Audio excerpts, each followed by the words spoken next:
Hey, Reddit, throwaway account for obvious reasons. I honestly can't believe I'm writing this. I've read stories like mine before and always thought, damn glad that's not me. Well, it really is. And now I'm just sitting here in my car shaking, trying to process what the hell just happened to my life.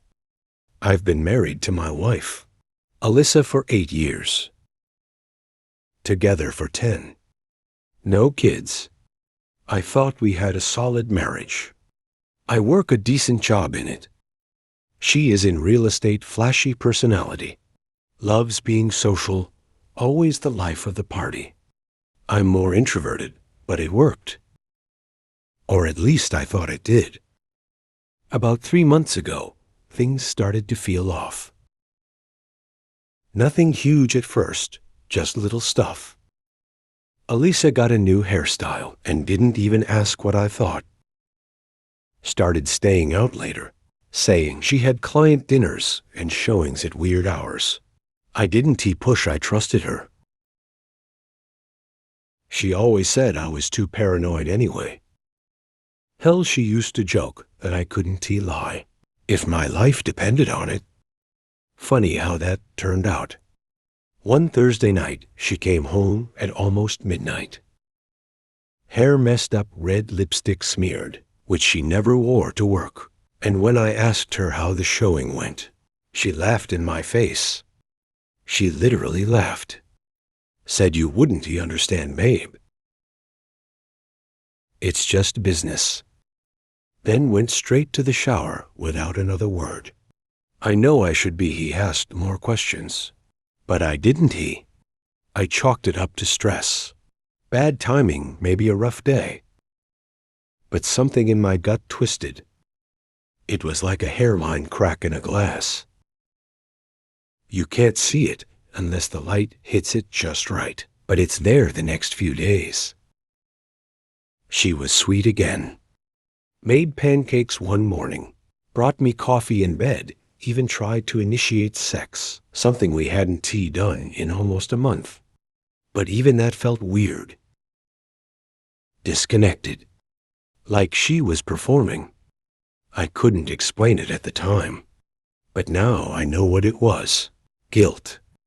She was covering her tracks.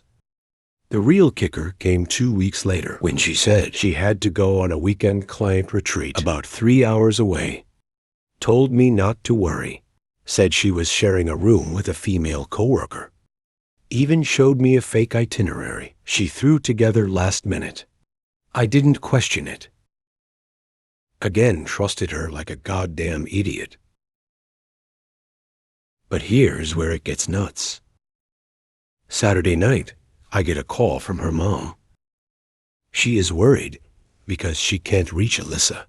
Apparently, they always talk Saturday mornings. I text Alyssa. No answer. Call her straight to voicemail. A few hours later, she replies with sorry. In a meeting. Can't talk all good though. That night, I couldn't sleep. Something snapped in me. I checked her iPad. She left it at home. We share the same Apple ID and her messages sync. Big mistake on her part. I'll save the exact texts for the next post, but let me just say this: she wasn't here with a client. She wasn't here with a female coworker. She was with him, some random guy named Drew. The messages were explicit, disgusting, and worst of all, casual. Like they'd been doing this for months. Like I didn't exist. Like I was just an obstacle. I couldn't breathe. I read every message, every photo. Every smug little "can't wait to do that thing again tonight," until my hands shook, and the worst part, I still didn't know what to do. I still loved her, or maybe I loved the version of her that I thought was real. Yeah. After I found the synced messages on Alyssa's iPad, my world basically caved in. It wasn't just one night. Wasn't he just one guy I scrolled for hours? She had a nickname for him. D, that's what she called him in her phone. Just the letter, like she was hiding him in plain sight. I looked through their messages, and I swear to God, it was like reading something from strangers. This was T, my wife. This was someone else entirely. Here are a few texts that are burned into my brain. Forever, you make me feel alive again. Like I can breathe. He is so boring. Always the same. Same job. Same house. Same life. Last night was insane. I can't believe we did that in the back seat. I hate how guilty I don't feel. That last one, that one gutted me. She actually said, I hate how guilty I don't feel. Like my heart didn't matter. Like our marriage was a throwaway inconvenience. There were dozens of photos, too. Selfies in hotel mirrors. Her in lingerie I'd never seen before. Inside jokes plans for future weekends. She'd been seeing this guy at least 2 months. Maybe longer. The retreat was a cover story for them to spend the weekend together. She even sent him a voice note. God, I wish I didn't. He have to go back to him tomorrow. Him. That's me. I'm him. It's hard to explain the emotions that hit all at once. Rage. Nausea. Betrayal. I went into this full fight or flight response. Heart racing. Palm sweating. I was literally shaking. I wanted to throw the iPad across the room. I wanted to scream. But I couldn't. I just sat there, knees to my chest, listening to her stupid voice note on a loop like some broken man in a bad movie. Then I did something I'm not proud of. I went full spy mode. Checked her email, voicemails, location history. I was digging because I needed proof. Not just for me, but because I felt like I was losing my mind and needed something real to hold on to. Something to say, yes, this is happening. You're not crazy. Her email had receipts. Hotel bookings. A dinner reservation under Drew W. Her voicemail box, there was one message from him. Hey, babe. Room 328. Left the key at the desk under my last name. Can't wait to wreck you again. That was at the moment I snapped.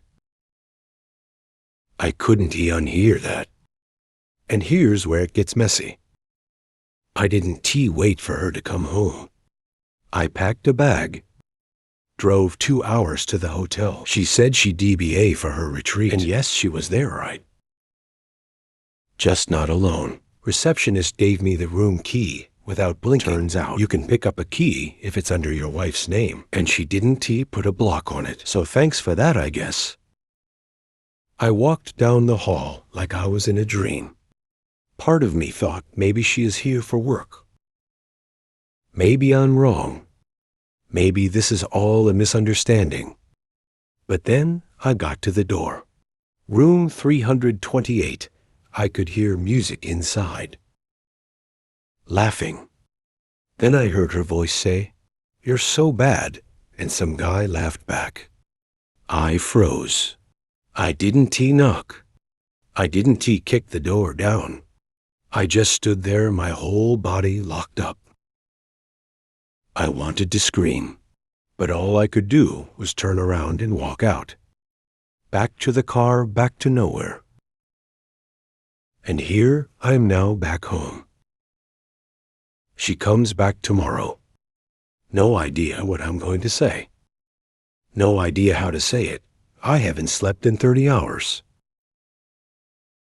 I feel like a ghost. Like I've already died, and now I'm just waiting for the funeral. I don't even know how much of our marriage was real anymore. How many other guys were there? How long was she lying to my face while kissing me goodnight? I feel like a fool. Like I missed every red flag because I was too damn loyal. Okay. I said I'd update after she got back. She came home yesterday. I didn't sleep at all the night before. Just laid in bed, staring at the ceiling, replaying every moment in our relationship, like a highlight reel turned horror movie. I kept asking myself, was it always fake?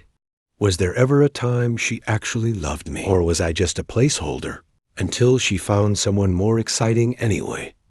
She walked in at around 4 p.m., dragging her little pink suitcase behind her, like she'd just gotten back from a spa weekend.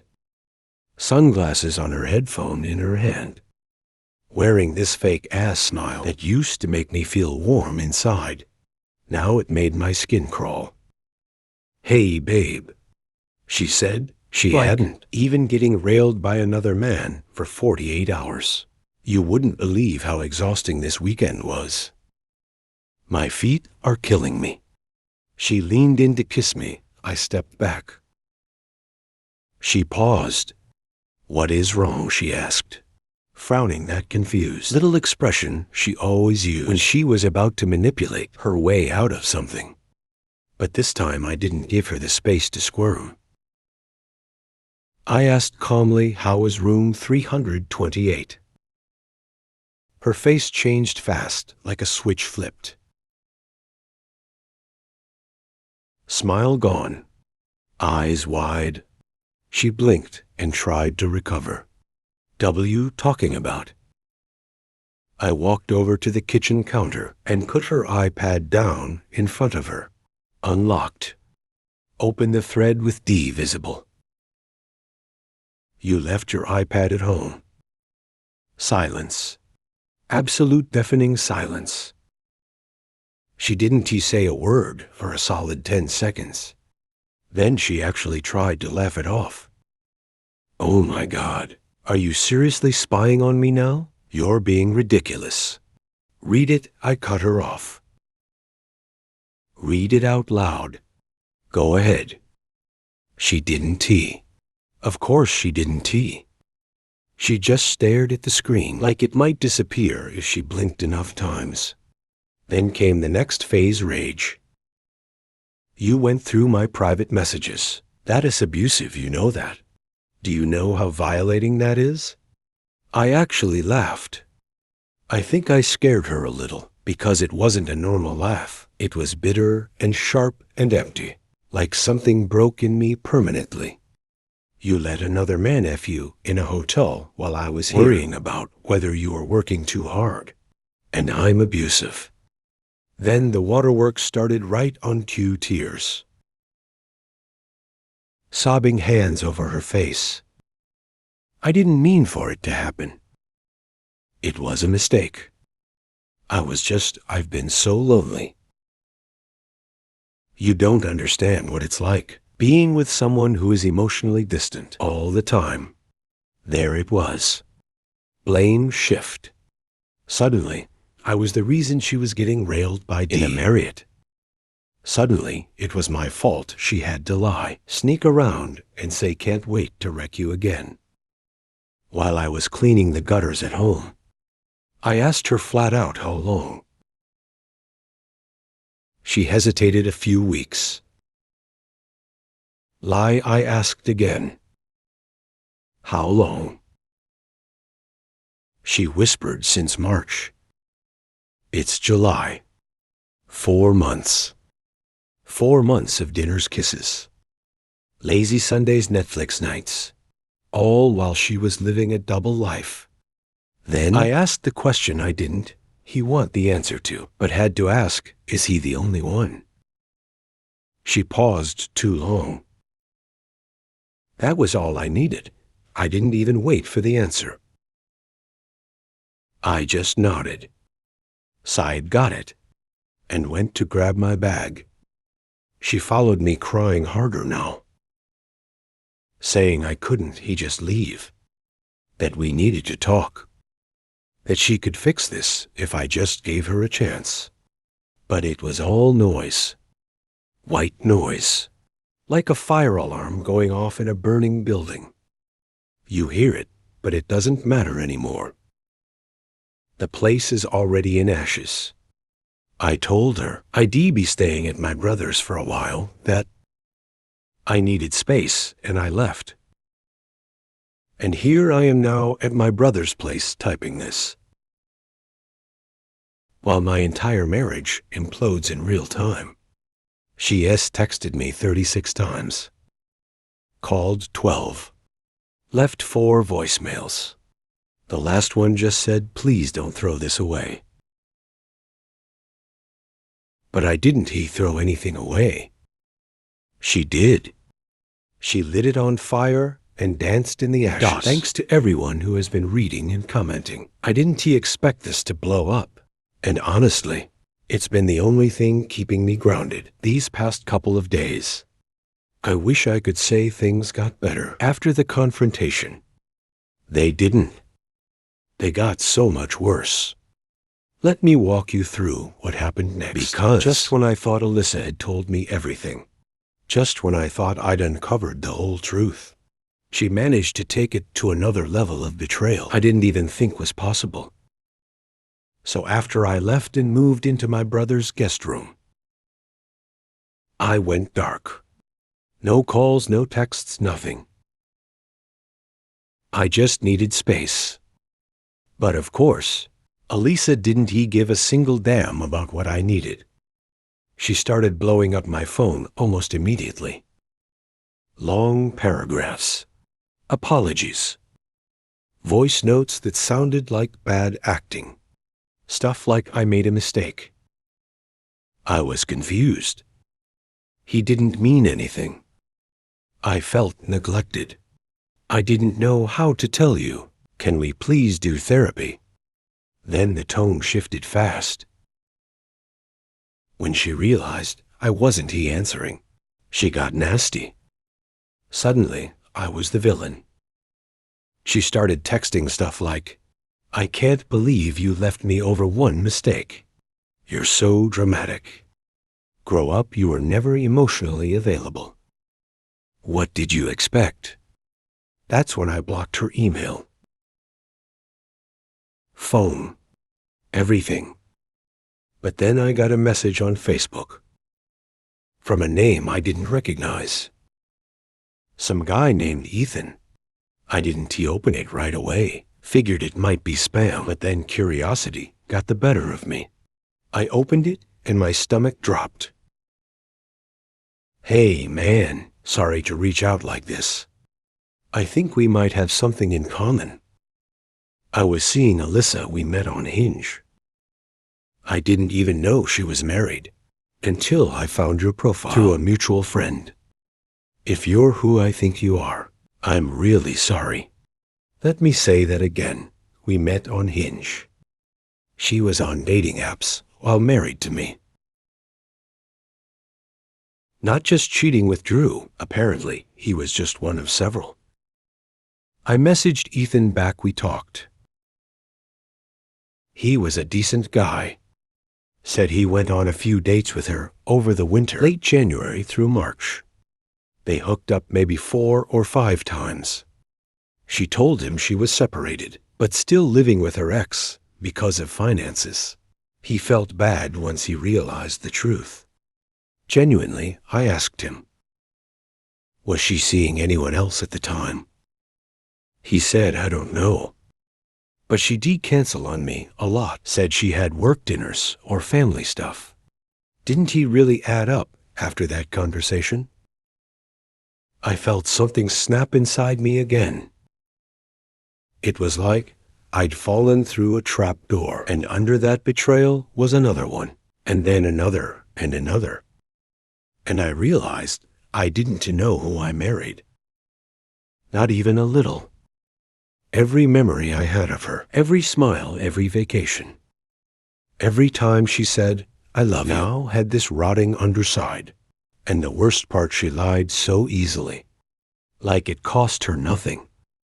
Just for fun, or maybe punishment. I re-downloaded Hinge, made a fake profile. Took me 10 minutes to find hers. New pictures, new bio, new name. She wasn't even going by Alyssa. She changed it to L. Same face. Same voice. She had a video prompt. Still using our city. Still saying she was single. No kids, loves to travel and be spontaneous. That's when it hit me like a truck. She wasn't cheating. She was living a double life. And I had no idea how long it had been going on. The part that really messed with my head, I started wondering if I was the affair. Like, what if this was her real life? The Hinge dates, the hotel rooms, the weekends away, and I was just the background noise. The wallpaper. It all made sense. Now the mood swings, the sudden interest in fitness, the secretive texting. The girls' nights that were suspiciously untagged on Instagram. All of it. This wasn't a mistake.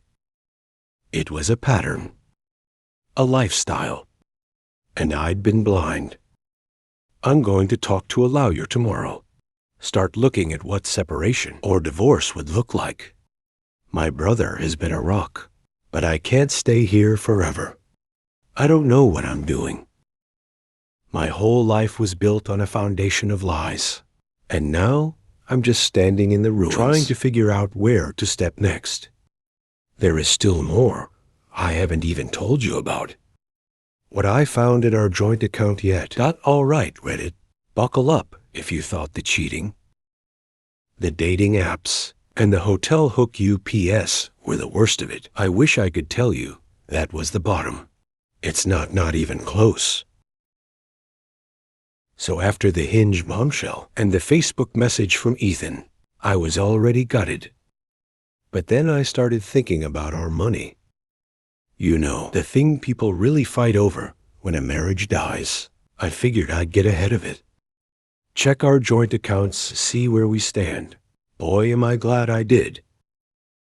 Because what I found sent me into a whole new level of betrayal rage. Let me rewind for context. Alyssa and I have always split things a little unevenly. I make a bit more, so I covered the mortgage, insurance, car payments. She handled groceries, dining out, and random home stuff. We had a shared checking account, a shared savings account, and our own separate accounts for fun money, which we agreed not to question. But here is the thing. I rarely checked the joint account. Maybe once every few weeks. Trusted her to manage her part. I paid the bills, we lived comfortably. No drama. So I log into our joint checking and savings, and immediately I see two things. Our shared savings is almost empty. There are dozens of weird transfers going back months. Like I said, I don't usually track these things, but something smelled off. So I opened a spreadsheet and started tracking everything. What started as a let me just double check turned into me going full forensic accountant mode at 2 a.m. with coffee and a stiff drink next to my laptop. And here's what I found. Hundreds of dollars a month in Venmo transfers to people I've never heard of. Payments to hotels, Ubers, fancy restaurants, way out of our budget for client dinners. A $900 charge at some lingerie boutique downtown she said she hated because it was too trashy. Weekly ATM withdrawals, $200 here, $300 there, all in cash. All unexplained. So I start cross-referencing this with the dates. I know she with D, or supposedly on work trips. The overlap perfect. This wasn't sloppy. This was routine. She was financing her second life with our money, and I was the sucker footing the bill. But here's the kicker. I found transfers into a savings account I didn't recognize. Not in our bank. A totally separate credit union in her name only. I confronted her about it. I broke the no contact rule and sent her a single text. How long have you been siphoning money from our joint account into your own secret stash? And how much of our savings paid for you to play pretend on your hotel getaways? She didn't respond right away. An hour later, I got this absolute masterpiece of deflection. I had to protect myself. I didn't know if I could count on you forever. You're always so closed off. I needed to know I'd be okay on my own. That is it. That was her excuse. She robbed our future because I was closed off. She drained the savings we were building to buy a house in the mountains, the dream we used to talk about on Sunday mornings over coffee, so she could rent hotel rooms with other men and buy thigh-high boots to send them photos in. I called the bank the next day. They confirmed the account was hers alone, started in November of last year. November. That means she was planning an escape route 8 months ago. She was done with me long before I had a clue. I feel like such a fool read it. Not just for trusting her, but for building with her every overtime shift I took. Every dollar I saved, every plan I made, it was all built on a landmine I didn't know was buried under my feet. I'm meeting with a divorce lawyer this week. That's happening. No more back and forth. No more maybe we can fix this. You don't come back from this kind of betrayal. Not when someone turns your entire life into a transaction. Not when the person you love most turns out to be your biggest threat. There is more. So much more. I found emails. She was planning something, and not just an affair. I'm starting to feel like I'm documenting a slow motion car crash. The kind where you know the impact is coming, but there is nothing you can do to stop it. You just watch and brace. And hope it doesn't hurt as bad as you think it will. Spoiler, it does.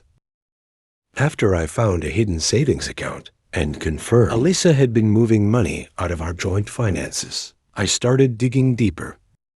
Not out of spite, but because I knew. I just knew there was more she hadn't told me.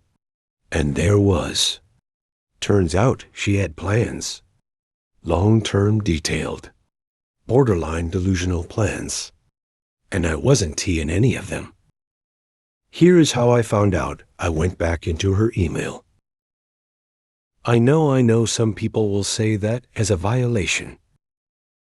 But you know what else is a violation? Sneaking around behind your partner's back for almost a year and lying straight to their face every day. So yeah, I had no guilt left to give. I searched her inbox using one word: Liz. Bingo. She had applied for an apartment 3 weeks ago.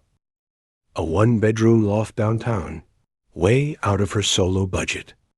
The email chain with the property manager said she planned to move in as soon as the space is available, and that she'd finalized the deposit. By the end of July, it was supposed to be our money. That covered that deposit. Our savings. She was leaving me. She just hadn't told me yet. And here is the real kick in the gut. In her rental application, she listed herself as single. Not separated. Not married. Single. She was already designing a new life. Already building her next chapter. Like I was just some awkward ex she'd eventually ghost and forget. Like I never existed. Oh, and remember D from earlier, the hotel guy. Yeah, he is in the plan too. I found an email chain between them where she was sending him photos of the apartment, floor plan, and asking if he liked the vibe. She even wrote, "We do have so much more freedom here. No more hiding, no more schedules. Just us." I don't know why that line hit so hard. But it did. Maybe because it made it real. She wasn't sorry. She wasn't lost or confused or acting out. She was done with me and had been for a while. And here is the wildest part. I don't think she was ever going to tell me. I think she was going to wait until the lease was signed, pack a bag one day while I was at work, and vanish. Leave a note, maybe, or worse. A damn text. Just one more disappearing act in a long list of lies. So now I'm sitting here asking myself, how did I miss this? How did I not see any of it coming? I'll tell you how. Because she kept me so busy loving her. I didn't notice she stopped loving me. She used words like weapons, manipulated every argument until I apologized for things I didn't do, told me I was too sensitive when I caught her texting strange numbers, brushed off my gut instincts with a roll of her eyes and a condescending laugh, gaslight me until I thought I was the broken one. But I'm not broken. I'm just awake now and angry. So damn angry. I called my lawyer. I told him I wanted to move fast. I'm not waiting for her to leave me anymore. I'm filing first, and yes, I will be protecting what's left of my savings. I've already frozen the joint account, moved my paycheck to a private one, and I'm pulling all financial documents from our shared cloud storage before she can scrub anything. Funny thing is, she still hasn't figured out that I know all this. She thinks I'm staying quiet because I'm processing. She doesn't realize I've already started packing her lies into folders for court. Oh, and one more little bomb before I go. I think she has been dating another guy too. Not just Drew. Not just Ethan. A third one. His name is in her emails. She labeled his folder freelance projects. But spoiler, he is not a coworker. Not unless co-working now includes late-night selfie exchanges and a Gmail draft titled, "Can't Stop Thinking About Last Weekend." But we'll get to him in part 2, because I'm not done. Not even close.